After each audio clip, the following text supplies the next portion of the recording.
शरीर को कुंभ मतलब घड़ा के रूप में देखा जाता है, क्योंकि यह आत्मा और चेतना के को धारण करता है। क्या समझा रहे कि जैसे घड़ा पानी या अन्य तरल पदार्थों को अपने भीतर धारण करता है ना, जो घड़ा उसके अंदर हम क्या डालते हैं, पानी या कोई भी हम तरल चीज डालते हैं, वो अपने भीतर उसको धारण करता है।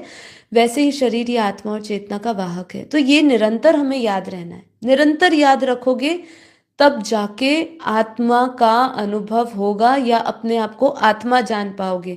नहीं तो ये वाक्य हम बोलते बोलते हम मर जाएंगे कि हाँ मैं आत्मा हूँ, मैं आत्मा हूँ। कौन सी आत्मा, वो तो बहुत बड़ी विशेष रूप से हमें उसके जानकारी मिलेगी या अनुभव होगा।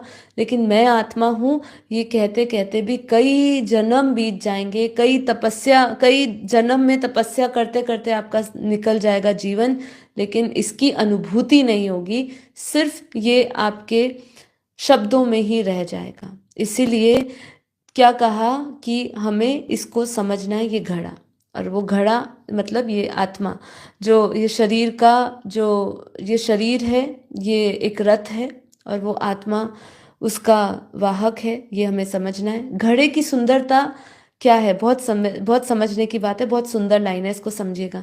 घड़े की सुंदरता या बाहरी सजावट से अधिक महत्वपूर्ण है उसकी उपयोगिता। ठीक है, बिल्कुल सही बात है ना। घड़े के अंदर, घड़ा जितना मर्जी सुंदर हो लेकिन उसके अंदर गंदा पानी भरा हो तो उस पानी की कोई जरूरत पड़ेगी? कोई उसको लेगा, उस पानी को पिएगा? नहीं पिएगा ना।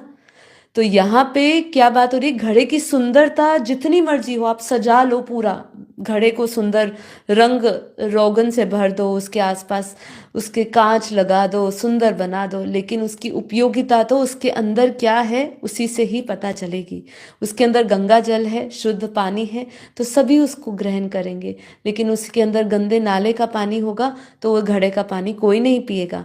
तो उसकी उपयोगिता पर उसकी महत्वपूर्णता झलकती है।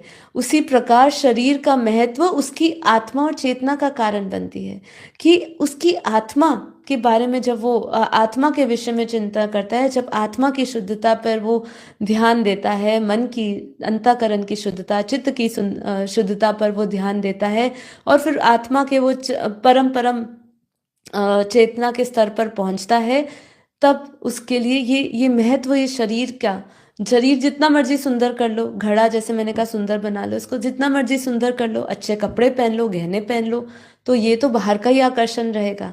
लेकिन उसकी जो महत्वता है, वो उसकी सुंदरता है, वो आप कितनी है, वो अंदर की उपयोगिता पर है। तो शरीर अस्थाई है, जैसे घड़ा मिट्टी से बना होता है और